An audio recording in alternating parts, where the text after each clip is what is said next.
Okay, I'm going to show you how to do problem 75 on textbook page 469, and this is part of homework number 7.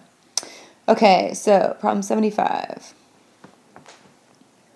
So when you read through the problem, you realize it's a PV equals nRT problem because it asks you to solve for number of grams. So anytime grams or moles is mentioned, you want to use PV equals nRT.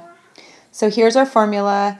They give us all the variables except for grams or moles. So we're dividing, we want n alone, so divide both sides by r and t. So essentially this is our formula that we're going to be solving for. So n equals P, which is 1.08 atmospheres, V, which is 2.00 liters, and then our R constant, 0.0821, with all the good stuff after it, and 288 kelvins. Multiply 1.08 times 2.0, and then divide by 0.0821 and divide by 288. Hit equals, and in your calculator you should see 0.091, and this is moles.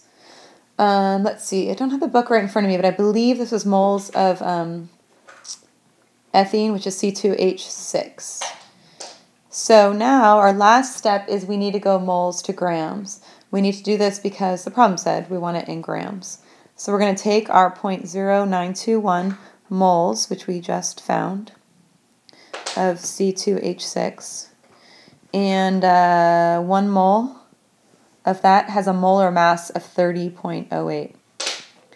I got the 30.08 by adding 2 carbons, which are 12.01 each, and 6 hydrogens.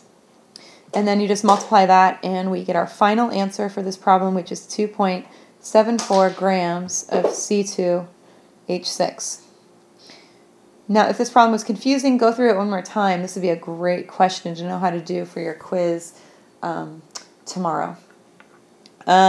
Also, just since you're watching, let's check your other homework answers.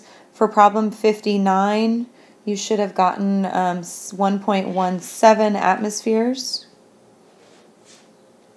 For problem 60, you should have gotten 74.80 kilopascals. Or if you converted to atmospheres, your answer would be 0.74 atmospheres. And then your last question, which you'll do next, is 77, and that's 2.70 moles. I'm not going to show how to do any more of these, but you can ask in class or come before school if you have more questions. Okay, bye.